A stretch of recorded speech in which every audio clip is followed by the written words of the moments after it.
প্রিয় শিক্ষার্থী বন্ধুরা, আজকে আমরা তোমাদের পর্যায় সারণী অধ্যায়ের লাস্ট ক্লাস নিয়ে হাজির হলাম।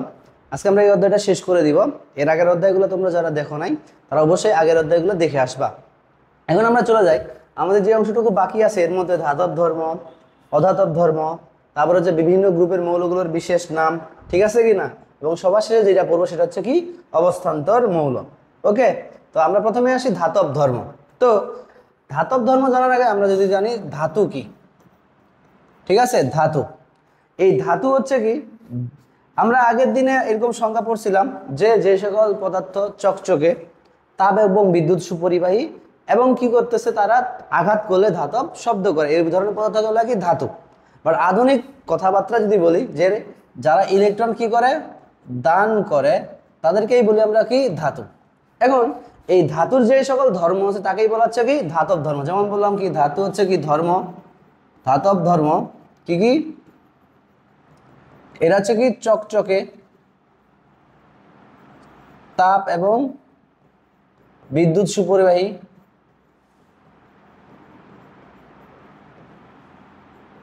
ঠিক আছে, তাপ এবং বিদ্যুৎ সুপরিবাহী এবং আঘাতে ধাতব শব্দ করে, আঘাতে ধাতব শব্দ করে, ঠিক আছে। এটাই হচ্ছে ধাতব ধর্ম। আর এই ধাতব ধর্মটা একটা পর্যায়বৃত্ত ধর্ম, কারণ একদিকে গেলে ধাতব ধর্ম বাড়ে, আবার একদিকে গেলে কি ধাতব ধর্ম কমে।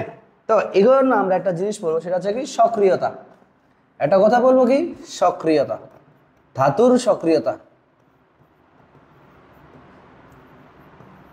ওকে, তো ধাতুর সক্রিয়তা মানে বুঝাচ্ছে যে ধাতুর যত বেশি সক্রিয় তার ধাতুর ধর্ম তত কি থাকবে, বেশি থাকবে।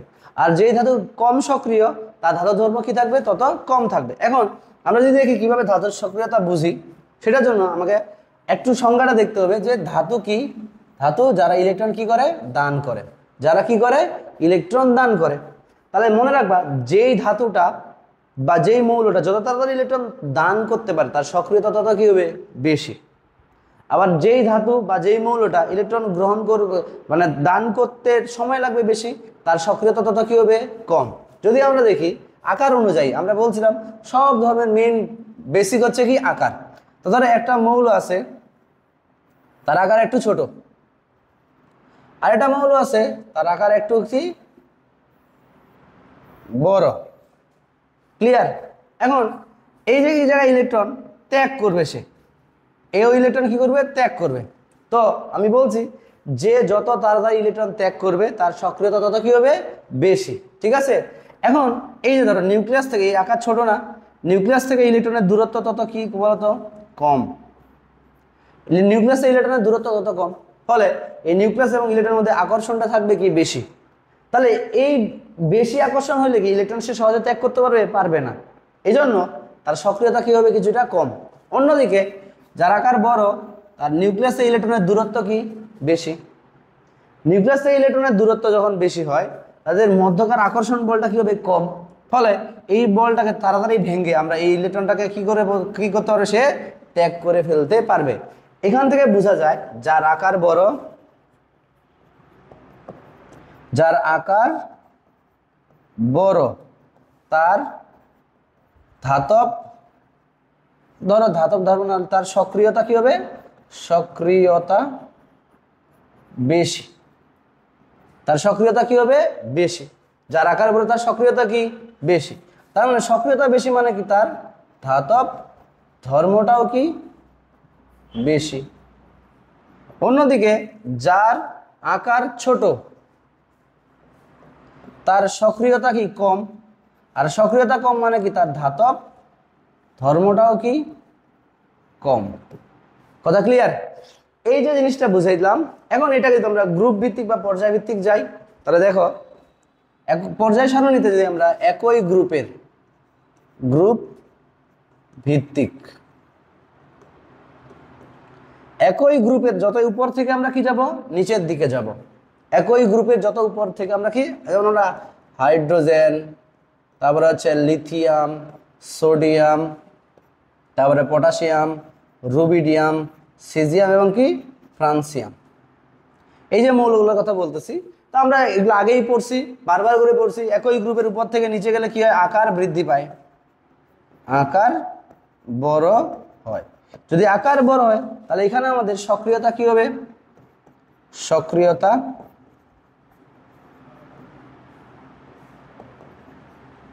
বেশি হবে। কি হবে, সক্রিয়তা তত বেশি হবে। কথাটা ক্লিয়ার?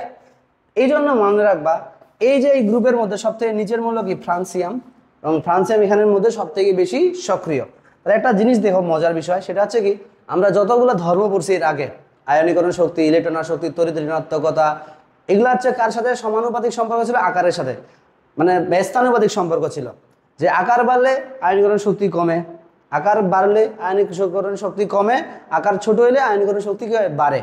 কিন্তু একমাত্র ব্যতিক্রম ধর্ম হচ্ছে কোনটা, ধাতব ধর্ম, যেটা আকার বৃদ্ধির সাথে সাথে এর সক্রিয়তাও কি হয়, বৃদ্ধি পায়। মানে কি, ধাতব ধর্ম কি হয়, বৃদ্ধি পায়। কথা ক্লিয়ার? এখন এখানে আমরা যদি এখানে একটা এইরকম করে গেলাম, এবার যদি আমরা যাই এই পাশে, একই পর্যায়ের বাম থেকে ডানে, পর্যায় ভিত্তিক,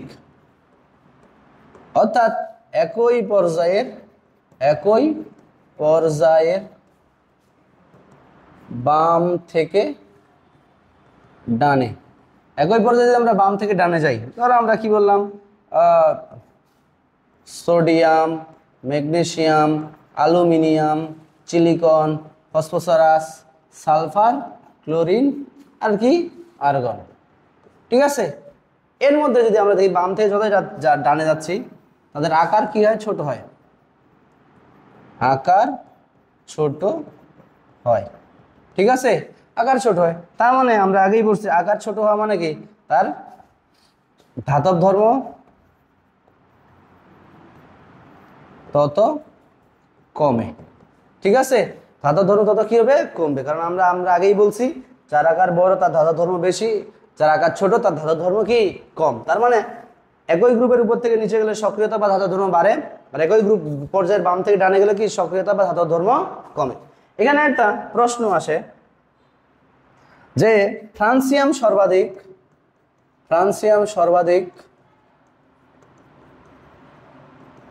সক্রিয় ধাতু ব্যাখ্যা করো। ঠিক আছে? এটা তোমার খ নাম্বারের প্রশ্ন আসতে পারে অথবা ঘ নাম্বারের প্রশ্ন আছে। ফ্রান্সিয়াম সর্বাধিক সক্রিয় ধাতু। তাহলে আমরা যদি দেখি, প্রথমে পর্যায় সারণীটা একটু ছবি এঁকে নিব। এই পর্যায় সারণীর গ্রুপ থাকে 18টা, তাহলে 1 2, এরপর আমাদের কি হবে, এই 3 থেকে এখানে 12, 3 থেকে 12, এবার আমরা আসবো 13 14 15 16 17, এই ধরো 18, 13 14 15 16 17, যাচ্ছে 18। ঠিক আছে? আমরা যদি দেখি এটা 1 2 3 পর্যায়ে কয়টা, 7টা, 4 5, এগুলো কি 6, এ হচ্ছে কি 7। আমরা যদি দেখি এখানে ফ্রান্সিয়ামের অবস্থানটা কোথায়, 1 নং গ্রুপে। এখানে hydrogen, lithium, sodium, potassium, rubidium, caesium এবং কি ফ্রান্সিয়াম। দেখো তো ফ্রান্সিয়াম যে মৌলটার অবস্থান, সেটা হচ্ছে 1 নম্বর গ্রুপের সব থেকে নিচের এবং 7 নম্বর পর্যায়ের সব থেকে বামের মৌল। আমরা জানি না, একই গ্রুপের উপর থেকে নিচে গেলে আকার বড় হয়, আবার একই পর্যায়ের বাম থেকে ডানে গেলে কি আর আকার হ্রাস পায়। তাহলে উল্টা যদি বলি, একই পর্যায়ে যদি ডান থেকে বামে আসে আকার বড় হয় না, তাহলে পর্যায় সারণীর মধ্যে সব থেকে আকারে বড় মৌল কোনটা, পর্যায় সারণীর সবচেয়ে আকারে বড় মৌল হচ্ছে, আকারে বড় মৌল হচ্ছে কোনটা, ফ্রান্সিয়াম। ঠিক আছে? এই জন্য এই ফ্রান্সিয়াম হচ্ছে কি, ফ্রান্সিয়াম সর্বাধিক সক্রিয় ধাতু। ঠিক আছে? সে সর্বাধিক সক্রিয় ধাতু বা মৌল। তাহলে ব্যাখ্যাটা এইভাবে দিবা যে ফ্রান্সিয়ামের অবস্থান পর্যায় সারণীতে 1 নম্বর পর্যায়ে গ্রুপের একদম সবার নিচে এবং 7 নম্বর পর্যায়ে সবার বামে। আমরা জানি কি একই পর্যায়ের একই গ্রুপের সবার নিচের দিকে গেলে আকার বড় হয় এবং একই পর্যায়ের ডান থেকে বামে আসলে আকার বড় হয়। মানে ফ্রান্সিয়ামের আকার পর্যায় সারণীর মধ্যে অন্যান্য মৌলদের তুলনায় আকারে কি সব থেকে বড়। আর এই জন্য যেহেতু তার সব থেকে বড়, তার ইলেকট্রন ত্যাগ করার ক্ষমতাটাও কি হবে সব থেকে বেশি হবে। এই জন্য ফ্রান্সিয়াম হচ্ছে কি সর্বাধিক সক্রিয় ধাতু বা মৌল। ঠিক আছে, এটা গেল। তাহলে আমাদের ধাতুর ধর্ম থেকে এইটাই প্রশ্ন আসবে। অনেক সময় তোমাকে গ্রাফ আকারে দিতে পারে। ঠিক আছে, এগুলো গ্রাফগুলো তো আমরা জানি। যদি আমরা গ্রুপ ভিত্তিক গ্রাফ বানাই, যদি আমরা গ্রাফ বানাই তাহলে এদিকে হচ্ছে কি মৌল আর এইদিকে হচ্ছে আমাদের কি ধাতব ধর্ম। ঠিক আছে, তাহলে গ্রুপে কি কি আছে? এই লিথিয়াম, তারপরে হচ্ছে কি sodium, potassium, rubidium, caesium, francium.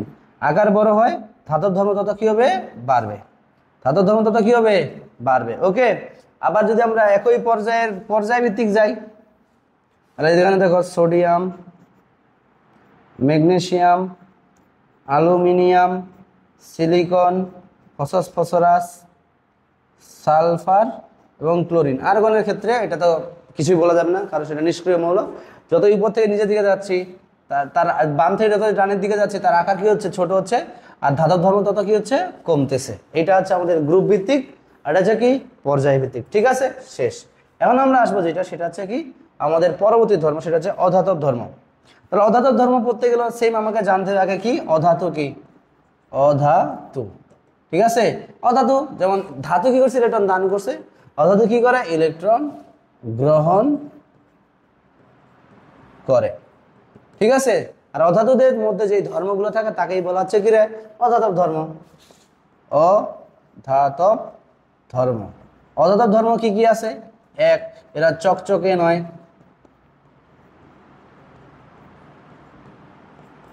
তাপ ও বিদ্যুৎ পরিবহন করে না। তাপ ও বিদ্যুৎ পরিবহন করে না।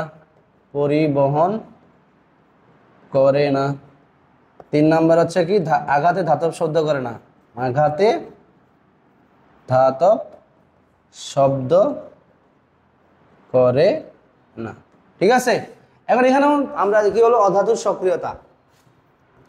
অধাতুর সক্রিয়তা, অধাতুর সক্রিয়তা দেখবো। ঠিক আছে, অর্থাৎ যে অধাতুটা, যে মৌলটা যত তাড়াতাড়ি ইলেকট্রন গ্রহণ করতে পারবে তার অধাতুর সক্রিয়তা, তার সক্রিয়তা বেশি। আর তার ভিতরে অধাতব ধর্মগুলো কি থাকবে? বেশি থাকবে। তাহলে বলো, আমরা আকার দিয়ে ব্যাখ্যা করি সবসময়, আকার দিয়ে যাচ্ছি। একজনের আকার ছোট আর একটা মৌলের আকার কি ধরো বড়। এই আগত ইলেকট্রনকে কে সহজে নিতে পারবে? তাহলে কি এর আকার ছোট, ফলে নিউক্লিয়াস থেকে ইলেকট্রনের দূরত্ব কি রে? কম না? নিউক্লিয়াস থেকে এই ইলেকট্রনের দূরত্ব হচ্ছে কি কম। তাইলে এই নিউক্লিয়াস তাকে সহজে আকর্ষণ করতে পারে এবং ইলেকট্রনকে গ্রহণ করতে পারে। আবার এখানে থেকে দূরত্ব বেশি, ফলে নিউক্লিয়াস ইলেকট্রনকে সহজে আকর্ষণ করতে পারে না বা করলেও দুর্বলভাবে করে। এই জন্য তাদের অধাতব ধর্ম কি হয়? কম থাকে। ঠিক আছে, তাহলে এগুলো আগের মতোই না, যে যার আকার বড়, যার আকার বড় তার অধাতব ধর্ম কম, কারণ সে ইলেকট্রনকে সহজে আকর্ষণ করতে পারে না বা গ্রহণ করতে পারে না। আর যার আকার ছোট তার অধাতব ধর্ম কি হবে? বেশি। তার অধাতব ধর্ম কি হবে? বেশি। ঠিক আছে, তাহলে আগের মতোই আমরা যদি গ্রুপ ভিত্তিক যাই, কি গ্রুপ ভিত্তিক, তাহলে গ্রুপ ভিত্তিক কি হলো? গ্রুপ একই গ্রুপের উপর থেকে নিচে গেলে কি হয়? আকার বাড়ে, ফলে অধাতব ধর্ম কমে। অধাতব ধর্ম কমে। আর একই পর্যায়ের বাম থেকে ডানে গেলে কি হবে? পর্যায় আকার ছোট হয়, আকার ছোট হয়, ফলে অধাতব ধর্ম কি হয়? বাড়ে। অধাতব ধর্ম কি হয়? বাড়ে। এগুলা সৃজনশীল পরীক্ষার প্রশ্ন আসবে, তোমাকে XYZ তিনটা মৌল দিয়ে দিল, কোনটা ধাতব ধর্ম বেশি, তার ক্রম সাজাও, ঠিক আছে কিনা, এরকম করে প্রশ্ন আসবে। সো এগুলো তোমরা একটু ভালো করে দেখে নিবা। আর তারপরেও তো আমরা কি করব, সবার শেষে এইটা বেসিক ক্লাস হয়ে গেলে আমরা এটার উপরে একটা কি one shot CQ solve class দেবো, ঠিক আছে। ওকে, এবার যাই আমাদের পরবর্তী টপিকটা, নাম হচ্ছে বিভিন্ন গ্রুপের মৌলগুলোর বিশেষ নাম। এই টপিকটা আমাদের জন্য MCQ এর জন্য ইম্পর্টেন্ট, বিভিন্ন মৌলের গ্রুপগুলোর বিশেষ নাম, ঠিক আছে। তো আমরা দেখো লিখে রাখছি কিছু। গ্রুপ 1 কে বলা হয় ক্ষার ধাতু। এখন তুমি প্রথমে বুঝো ক্ষার কাকে বলা হয়। ক্ষার যে সকল যৌগ, যে সকল যৌগ জলীয় দ্রবণে OH আয়ন দান করে,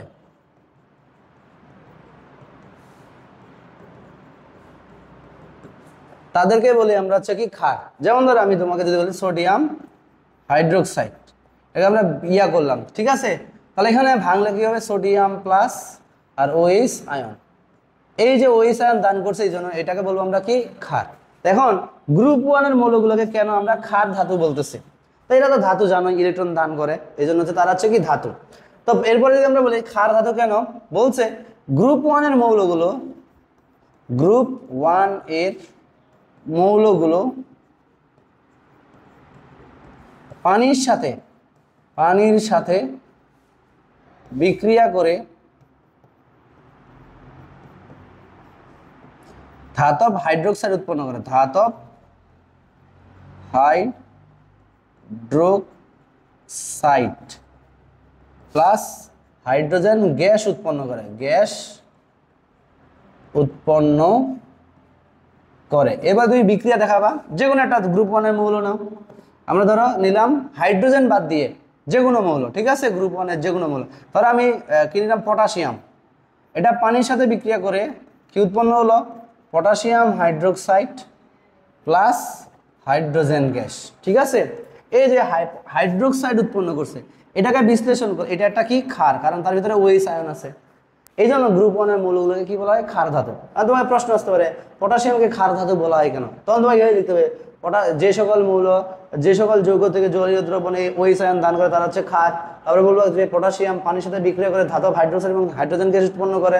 এবার দেখাবা, এবার বিক্রিয়া ধার বলে দেবে পটাশিয়াম হাইড্রোক্সাইড একটা হচ্ছে কি রে, ক্ষার জাতীয় উপাদান, এই জন্য পটাশিয়ামকে কি বলা হচ্ছে, ক্ষার ধাতু বলে। এখন আমরা আসি মৃৎ ক্ষার ধাতু। 2 নম্বর গ্রুপটা কি বলছে, মৃৎ ক্ষার ধাতু। এখন 2 নম্বর গ্রুপের মৌলগুলো সেম, তারা পানির সাথে বিক্রিয়া করে ওই ধাতব হাইড্রোক্সাইড উৎপন্ন করে, ম্যাগনেসিয়াম হাইড্রোক্সাইড উৎপন্ন করে প্লাস হাইড্রোজেন গ্যাস উৎপন্ন করে, ঠিক আছে কিনা। এখন এই যে দেখো OH আয়ন আছে বলে এটা কি ক্ষার, এবং বলা হচ্ছে যে গ্রুপ 2 এর যে মৌলগুলো আছে তাদের যৌগগুলা বেশিরভাগ কোথায় পাওয়া যায়, মাটিতে পাওয়া যায়। এই মাটিতে পাওয়া যায় বলে এটার নাম দেওয়া হয়েছে কি, মৃৎ ক্ষার ধাতু। মৃৎ মানে মাটি আর ক্ষার মানে তো বললামই, ঠিক আছে। তুমি এবার লিখবা যে প্রথমে বলবা যে 2 নম্বর গ্রুপের মৌলগুলো পানির সাথে বিক্রিয়া করে ধাতব হাইড্রোক্সাইড এবং হাইড্রোজেন গ্যাস উৎপন্ন করে, আর এই ধাতব হাইড্রোক্সাইড এটা কি রে, ক্ষার জাতীয় উপাদান, ঠিক আছে। এবং এই যে 2 নম্বর মৌলগুলোর যৌগগুলো বেশিরভাগ ক্ষেত্রে কোথায় পাওয়া যায়, মাটিতে পাওয়া যায় বলে এদেরকে একদিকে ধাতু, আর মাটিতে পাওয়া যায় বলে মৃৎ, অর্থাৎ এগুলোকে মৃৎ ক্ষার ধাতু বলা হয়, ঠিক আছে। এবার দেখো গ্রুপ 11, মানে গ্রুপ 11টাতে 4টা মৌল আছে, যার মধ্যে 3টা মৌল হচ্ছে কপার, সিলভার এবং গোল্ড। এই 3টাকে বলা হয় মুদ্রা ধাতু। কি বলা হয়, মুদ্রা ধাতু, ঠিক আছে কিনা। কেন মুদ্রা ধাতু বলা হয়, তো এগুলা কপার মানে হচ্ছে তামা, তুমি যদি একদম ইয়া করে দেখো, কপার হচ্ছে কি তামা, সিলভার হচ্ছে রূপা, আর হচ্ছে কি গোল্ড, তো মানে বুঝোই সোনা। তো এই যে 3টা ধাতু আছে, ঠিক আছে, কপার সিলভার গোল্ড, এগুলা দিকে আগের দিনের রাজা বাদশারা কিভাবে বানাইতো, টাকা পয়সা বানাইতো। যেমন শুনছো তোমরা মুভিতে নবাব সিরাজউদ্দৌলা, ঠিক আছে, স্বর্ণ মুদ্রা, রৌপ্য মুদ্রা, মুঘল সাম্রাজ্য এগুলো প্রচলন ছিল, স্বর্ণ মুদ্রা, ব্রোঞ্জ মুদ্রা এবং কি তোমার রূপার মুদ্রা, এগুলো প্রচলিত ছিল। এই 3টা ধাতু দিয়ে এই মুদ্রা তৈরি করা হয়তো বলে এদেরকে নাম দেওয়া হয়েছে কি, মুদ্রা ধাতু। ওকে, আমরা নেক্সট যাব হ্যালোজেন। কি বলবো, হ্যালোজেন। এখন তুমি আবার ভাই বলো যে হ্যালোজান, হ্যালোজান না, হ্যালোজেন, ঠিক আছে। তা হ্যালোজেন শব্দটার অর্থ যদি আমরা বুঝি, লবণ উৎপাদনকারী। কি? লবণ উৎপাদনকারী মৌল। হ্যালোজেন শব্দের অর্থ কি? লবণ উৎপাদনকারী মৌল। ঠিক আছে, অর্থাৎ গ্রুপ 17 যে আছে, এই গ্রুপ 17তে কি আছে? Fluorine, chlorine, bromine, iodine, astatine এবং টেনেসাইন। ঠিক আছে, এই যে মৌলগুলো আছে এগুলোর মধ্যে বেশিরভাগ মৌল ধাতুর সাথে যুক্ত হয়ে, যে এই মৌলগুলো ধাতুর সাথে যুক্ত হয়ে কি তৈরি করতেছে? লবণ তৈরি করে। কি তৈরি করে? লবণ তৈরি করে। আর এই লবণ তৈরি করে বলে এটার নাম দেওয়া হয়েছে কি? হ্যালোজেন। যেমন ধরো সোডিয়াম ধাতুর সাথে ক্লোরিন যুক্ত হয়ে কি তৈরি করে? সোডিয়াম ক্লোরাইড, যেটা আমাদের কি রে? খাদ্য লবণের সংকেত। কি? খাদ্য লবণ। এছাড়াও ধরো ম্যাগনেসিয়াম ক্লোরাইড, ঠিক আছে, কি বললাম, সোডিয়াম আয়োডাইড, এরা সবাই হচ্ছে কি? লবণের উদাহরণ। কথাটা বুঝতে পারছি? তো গ্রুপ 17 মৌলগুলা ধাতুদের সাথে যুক্ত কি তৈরি করে? লবণ তৈরি করে বলে এটাকে বলা হচ্ছে কি? লবণ উৎপাদনকারী মৌল বা হ্যালোজান মৌল। হ্যালোজান না, হ্যালোজেন মৌল। ওকে, তাহলে আমাদের আসি লাস্ট যে ইয়াটা আছে সেটা হচ্ছে নিষ্ক্রিয় মৌল। গ্রুপ 18 মৌলগুলোকে আমরা কি বলি? নিষ্ক্রিয় মৌল। আর নিষ্ক্রিয় মানে কি? যে সকল মৌল অন্য কারোর সাথে বিক্রিয়ায় অংশগ্রহণ করে না, অর্থাৎ কাউকে সে ইলেকট্রন দিতেও চায় না, কারো কাছ থেকে ইলেকট্রন নিতেও চায় না। এখন এই দিতে চায় না বা নিতে চায় না কেন? কারণ তাদের মৌলের সর্বশেষ শক্তি স্তর, সর্বশেষ শক্তি স্তর কি আছে? ইলেকট্রন দ্বারা অষ্টকপূর্ণ। শক্তি স্তরে সর্বশেষ শক্তি স্তরে কি থাকে? 8টা ইলেকট্রন থাকে। ঠিক আছে, কারণ কি বললাম, যখন কোনো মৌলের সর্বশেষ শক্তি স্তরে 8টা ইলেকট্রন থাকে তারা কি অষ্টকপূর্ণ হয়। আর অষ্টকপূর্ণ হলে একটা মৌল কি হয়? নিষ্ক্রিয় হয়। ঠিক আছে, যেমন ধরো আমরা তোমাকে দেখাইলাম নিয়ন। নিয়নের ইলেকট্রন বিন্যাস হচ্ছে 10 ইলেকট্রন, তাহলে 1s2 2s2 2p6। তাহলে প্রথম শক্তি স্তরে 2টা, দ্বিতীয় শক্তি স্তরে কি আছে? 8টা। আমি যে আর্গন দেখাই, আর্গন, আর্গনে কত? 18। ঠিক আছে, 18। 1s2 2s2 2p6 3s2 3p6। এই দেখো, প্রথম শক্তি স্তরে 2টা, দ্বিতীয় শক্তি স্তরে 8টা, তৃতীয় শক্তি স্তরে আছে কি? 8টা। মানে তার সর্বশেষ শক্তি স্তর কি আছে? ইলেকট্রন দ্বারা পূর্ণ আছে। এই জন্য মানে ইলেকট্রন দ্বারা পূর্ণ না, অষ্টক পূর্ণ আছে। এই জন্য তারা কি কাউকে ইলেকট্রন দিতেও চাইবে না, কারো কাছে ইলেকট্রন নিতেও চাইবে না। এই জন্য তারা কি হয়? নিষ্ক্রিয় হয়। তবে এখানে একটা ব্যতিক্রম আছে। ব্যতিক্রম কে?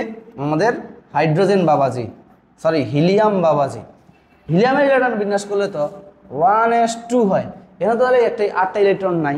তাহলে মাথায় রাখতে হবে যে আমরা জানি যে কোনো একটা মৌলের প্রথম শক্তি স্তরে ইলেকট্রন থাকতেই পারে কয়টা? 2টা। আর এখানে হিলিয়ামের প্রথম শক্তি স্তরে কয়টা ইলেকট্রন আছে? 2টা ইলেকট্রন আছে। এবং তার শক্তি স্তর কি আছে?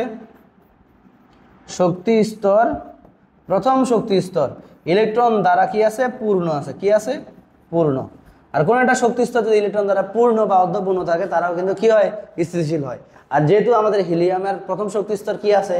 ইলেকট্রন দ্বারা পূর্ণ আছে, এই জন্য সেও কি? নিষ্ক্রিয়। ওকে, তাহলে এই হচ্ছে 18 নম্বর গ্রুপের মৌলগুলোকে নিষ্ক্রিয় গ্যাস, নিষ্ক্রিয় মৌল বা অভিজাত গ্যাস, অভিজাত মৌল বলা হয়। কি বলা হয়? অভিজাত মৌল। তারা কারোর সাথে মিশতে চায় না। দেখবা আমাদের যারা এলিট শ্রেণীর মানুষজন আছে, অনেক বড় সম্ভ্রান্ত ফ্যামিলির মানুষজন, তারা কিন্তু সবার সাথে মিশতে চায় না বা মিশে না। ঠিক আছে, তারা শুধুমাত্র এই এলিট ক্লাস মানুষদের সাথেই মিশে। আর যারা গরিব দুঃখী আছে তারা তো সবার সাথেই মিশতে পারে। ঠিক আছে কিনা? তাই এরা হচ্ছে অভিজাত ফ্যামিলির লোকজন, যে সবার সাথে মিশে না। ওকে, এখন আমরা আমাদের এই অধ্যায়ের লাস্ট টপিক এবং মোস্ট মানে একটা মোটামুটি ভালো লেভেলের ইম্পর্টেন্ট একটা টপিক তুমি বলতে পারো, অবস্থান্তর মৌল। তোমার বই 1 লাইন 2 লাইনে শেষ করে দেওয়া হয়েছে, কিন্তু এই অবস্থান্তর মৌল তোমাকে ভালো করে পড়তে হবে, কজ এটা হচ্ছে তোমার কি সৃজনশীল পরীক্ষায় প্রশ্ন আসে। তাহলে অবস্থান্তর মৌল কাকে বলে আগে আমরা সংজ্ঞাটা বুঝি, দেন আমরা ক্লিয়ার হব। 1 নম্বরে আসো সংজ্ঞা, যে সকল ডি ব্লক মৌল,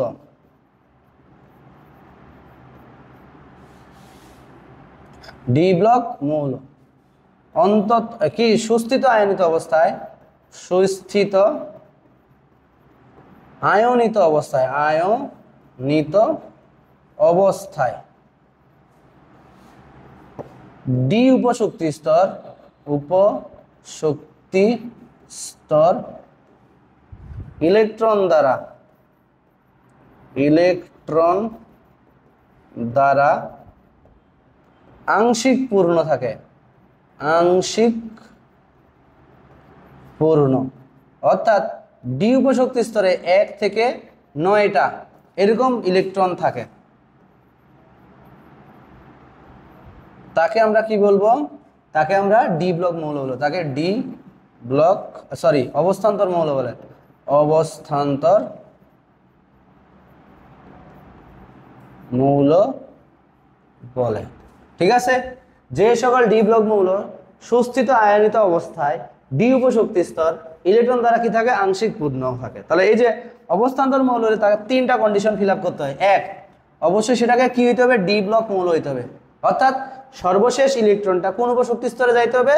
ডি উপশক্তি স্তরে যাইতে হবে। 2 নাম্বার, অবশ্যই তাকে আয়নিত অবস্থায় থাকতে হবে। কোন অবস্থায়? আয়নিত অবস্থায় ইলেকট্রন বিন্যাস করতে হবে। প্লাস লাস্ট, তার এই যে ডি উপশক্তি স্তরটা কি হবে? ইলেকট্রন দ্বারা আংশিক পূর্ণ থাকবে। কি থাকবে?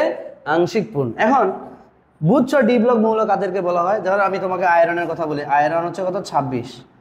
দেখো 1s2 2s2 2p6 3s2 3p6 3d। আমরা জানি ইলেকট্রন এখানে কয়টা আছে? 26টা আছে। 2 2 এ 4 6 এ 10 12 18। এরপরে আমার ইলেকট্রন 3d-তে না গিয়ে কোথায় যাবে? 4s-এ যাবে, 4s2। এরপরে এটাকে পূর্ণ করে বাকি 6টা ইলেকট্রন যাবে কোথায়?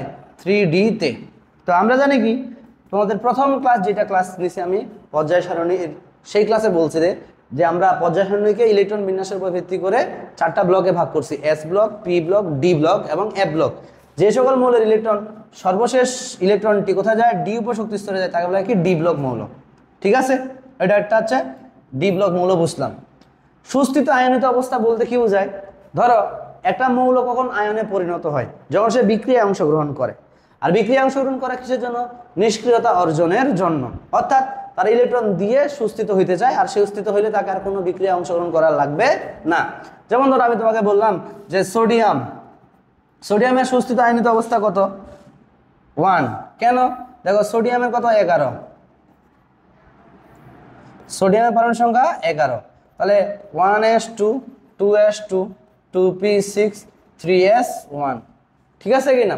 তা এই যে বলছে প্রথম শক্তি স্তরে 2টা, দ্বিতীয় শক্তি স্তরে 8টা, তৃতীয় শক্তি স্তরে 1টা। সে যদি এই ইলেকট্রনটা কাউকে দিয়ে দেয় তাহলে সে নিষ্ক্রিয় হচ্ছে না। এই নিষ্ক্রিয় হওয়ার জন্য সে জয়টা ইলেকট্রন ত্যাগ করছে, সেটাই তার হচ্ছে কি? সুস্থিত আয়নিত অবস্থা। অর্থাৎ একটা ইলেকট্রন ত্যাগ করে কি হলো? Sodium plus. এই যে এটাই হলো তার কি? আয়নিত অবস্থা, সুস্থিত আয়নিত অবস্থা। এরকম দেখো আমরা আয়রন কি করে?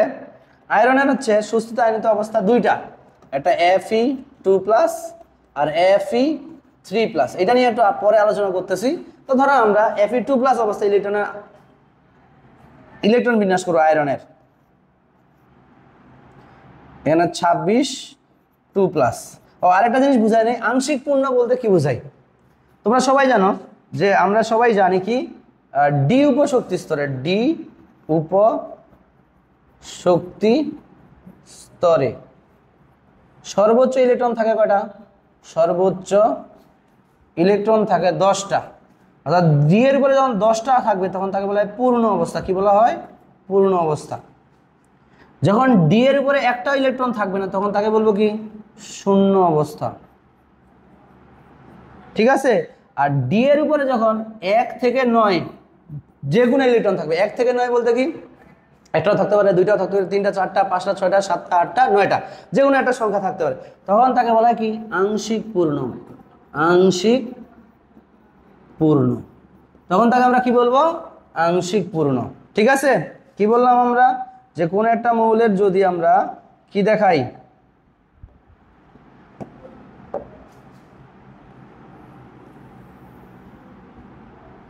ঠিক আছে। কি বললাম আমরা? যে ডি উপশক্তি স্তরে সর্বোচ্চ ইলেকট্রন থাকে 10টা। যদি 10টা ইলেকট্রন থাকে তাকে বলে পূর্ণ অবস্থা। যদি কোনো ইলেকট্রন না থাকে তাহলে শূন্য। আর 1 থেকে 9 এর মধ্যে যে কোনো একটা ইলেকট্রন থাকলে তাকে বলবো আমরা কি? আংশিক পূর্ণ। তাহলে দেখো Fe2+ অবস্থায় আমরা এখন ইলেকট্রন বিন্যাস করি, তাহলে 1s2, অর্থাৎ 2+ মানে কি? সে 2টা ইলেকট্রন কি করে দিছে? দান করে দিছে। এবং মাথায় রাখবা, কোন একটা মৌল ইলেকট্রন প্রবেশ করে ইলেকট্রন বিন্যাস করলে আউটবাউ নীতি অনুসারে, কিন্তু ইলেকট্রন ত্যাগ করে সবসময় সর্বশেষ শক্তি স্তর থেকে। ঠিক আছে, তাহলে দুইটা ইলেকট্রন ত্যাগ করছে, তাহলে দেখো এখান থেকে দুইটা ইলেকট্রন চলে গেল, তাহলে থাকলো কি 1s2 2s2 2p6 3s2 3p6 3d-তে কয়টা ইলেকট্রন আছে? 6টা। তাই বলো তো এই জিনিসটা 6টা যে আছে সেটা কি এই 1 থেকে 9-এর মধ্যে পড়তেছে না, মানে কি আংশিক পূর্ণ। তার মানে আমাদের আয়রন একটা কি রে? অবস্থান্তর মৌল। তাহলে কি আয়রন একটা অবস্থান্তর মৌল। তোমাকে সৃজনশীল পরীক্ষার প্রশ্ন আসতে পারে আয়রন একটা অবস্থান্তর মৌল ব্যাখ্যা করো। ঠিক আছে, খ নাম্বার আসতে পারে, ঘ নাম্বার। তখন তুমি এবার সংজ্ঞা দিবা যে সকল ডি ব্লক মৌল সুস্থিত আয়নিত অবস্থায় আর ডি উপশক্তি স্তর ইলেকট্রন দ্বারা কি থাকে? আংশিক পূর্ণ থাকে। তাহলে আমরা কি বলবো? অবশ্যই আগে ডি ব্লক মৌল হইতে হবে। এখন তুমি সোডিয়ামরে যদি বলে এই অবস্থান্তর মৌল কিনা, এতে ডি ব্লক মৌলই না, এ হচ্ছে কোন ব্লক মৌল? তার সর্বশেষ ইলেকট্রন কোথায় গেছে? এস উপশক্তি স্তরে গেছে, তার মানে সে হচ্ছে কি এস ব্লক মৌল, সেখানে হিসাবে আসবোই না। তারপরে ধরো তার ডি উপশক্তি স্তর ইলেকট্রন দ্বারা কি থাকবে? আংশিক পূর্ণ। কখন? সুস্থিত আয়নিত অবস্থা। এখন ইলেকট্রন নিষ্ক্রিয়তা অর্জনের জন্য বা বিক্রিয়া করার সময় যতগুলো ইলেকট্রন দান করে সেটাই হচ্ছে তার কি? সুস্থিত আয়নিত অবস্থা। এখন আংশিক পূর্ণতা আমি বুঝাইলাম যে ডি এর উপরে 1টা 2টা 3টা 4টা 5টা 6টা 7টা 8টা 9টা যেগুলো একটা ইলেকট্রন থাকলে তাকে বলবো কি আংশিক পূর্ণ, আর ইলেকট্রন না থাকলে শূন্য, আর 10টা ইলেকট্রন থাকলে তাকে বলবো কি পূর্ণ। যেমন ধরো আয়রনের আমরা দেখাইলাম নর্মাল ইলেকট্রন বিন্যাস Fe2+ করে দেখা যাচ্ছে, তার 3d-তে কয়টা ইলেকট্রন আছে? 6টা। সুতরাং আয়রন একটা কি? ডি ব্লক মৌল। এখন আমরা যদি দেখি তোমার সেটা হচ্ছে কি, ধরো আমি একটা স্ক্যান্ডিয়াম, ঠিক আছে, এর পারমাণবিক সংখ্যা আছে 21। ইলেকট্রন বিন্যাস হলো কি? 1s2 2s2 2p6 3s2 3p6 এবং 3d 4s2। তাহলে এখানে 2 2 4 6 10 12 6 18 20, এখানে হচ্ছে 1। ঠিক আছে, ডি এর উপরে কয়টা ইলেকট্রন আছে? 1। তাহলে ডি এর সর্বশেষ ইলেকট্রনটা গেছে, তার মানে এটা ডি ব্লক মৌল। এখন স্ক্যান্ডিয়াম 3+ আয়ন গঠন করে। কি? 3+ আয়ন। 3+ মানে কি বলতো? 3+ যখন বলবো তার মানে সে 3টা ইলেকট্রন কি করছে? দান করছে। তাহলে এখান থেকে করছে 2টা, আর এখান থেকে করছে কয়টা? 1টা। তাহলে আমাদের ইলেকট্রন বিন্যাসগুলো কি হয়? 1s2 2s2 2p6 3s2 3p6 3d-তে electron নাই। কেন নাই? কারণ কয়টা ইলেকট্রন ত্যাগ করছে? 3টা। তাহলে এখান থেকে গেছে 2টা, এখান থেকে গেছে 1টা, তাহলে তার ডি উপশক্তি স্তর আছে খালি না? এটা কি আছে? খালি বা শূন্য। তাহলে এটাকে কি আমরা অবস্থান্তর মৌল বলতে পারবো? অবস্থান্তর মৌল, অবস্থান্তর মৌল নয়। স্ক্যান্ডিয়াম কিন্তু অবস্থান্তর মৌল নয়। কথা ক্লিয়ার? কথা ক্লিয়ার? তাহলে আমরা এইভাবে যদি প্রশ্ন আসে যে স্ক্যান্ডিয়াম ডি ব্লক মৌল হলেও অবস্থান্তর মৌল নয় ব্যাখ্যা করো, তখন তোমাকে আগে ডি ব্লক বোঝাবা, তারপরে এখানে নর্মাল ইলেকট্রন বিন্যাস, তারপরে তুমি 3+ আয়নিত অবস্থায় কি করবা? ইলেকট্রন বিন্যাস করবা। 3+ অবস্থায় ইলেকট্রন বিন্যাস করলে দেখবা তার ডি উপশক্তি স্তর কি আছে? খালি। আবার ধরো আমি আরেকটা উদাহরণ দিচ্ছি, যেমন জিঙ্ক। এই জিঙ্কের পারমাণবিক সংখ্যা কত? 30। নর্মাল ইলেকট্রন বিন্যাস 1s2 2s2 2p6 3s2 3p6 3d, আগে ইলেকট্রন 4s এ যায় 2, মানে 20, আর 10 হইতে হলে কত? এখানে 10 হলে 30 হয়। তাহলে জিঙ্কের 2+ আয়নিত অবস্থা যদি দেখি তাহলে কি হবে? 1s2 2s2 2p6 3s2 3p6 3d 10, আর এই 4s থেকে কি হয়েছে? 2টা ইলেকট্রন চলে গেছে, দান করছি না? 2+ আয়ন গঠন করছে। তাহলে দেখো তার এই যে এই ডি উপশক্তি স্তরটা কি আছে? পূর্ণ আছে। কি আছে? পূর্ণ। আর যেহেতু পূর্ণ আছে তাহলে সে কি না? অবস্থান্তর মৌল।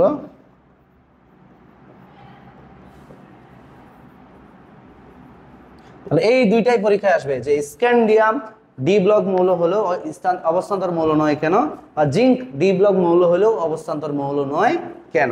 ঠিক আছে, তাহলে আমরা কি বললাম? এটা প্রশ্নটা তুমি লিখে রাখতে পারো যে স্ক্যান্ডিয়াম বা জিঙ্ক ডি ব্লক মৌল হলেও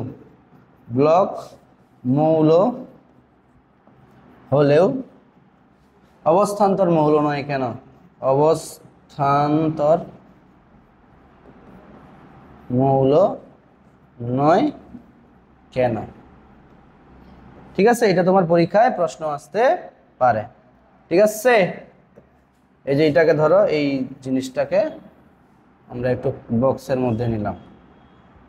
এই হচ্ছে স্ক্যান্ডিয়ামকে কি, স্ক্যান্ডিয়াম অথবা জিঙ্ক ডি ব্লক মৌল হলে অবস্থান্তর মৌল নয় কেন ব্যাখ্যা করে। পরীক্ষায় কি আসতে পারে? প্রশ্ন আসতে পারে। ঠিক আছে, এখন আমরা একটু জাস্ট একটু ক্লিয়ার করে নেই। অবস্থান্তর মৌল কিছু ধর্ম আছে। অবস্থান্তর, ঠিক আছে, বানান ভুল করতেছি কেন? মৌলের বৈশিষ্ট্য বা ধর্ম, মৌলের কিছু আলাদা ধর্ম আছে। এক নাম্বার ধর্মটা হচ্ছে কি, এরা হচ্ছে রঙিন যৌগ গঠন করে। কি করে? রঙিন যৌগ গঠন করে। দুই নাম্বার জটিল যৌগ গঠন করে। জটিল যৌগ গঠন করে। তিন নাম্বার প্রভাবন ক্ষমতা সম্পন্ন। প্রভাবন ক্ষমতা সম্পন্ন, ঠিক আছে, প্রভাবন ক্ষমতা সম্পন্ন।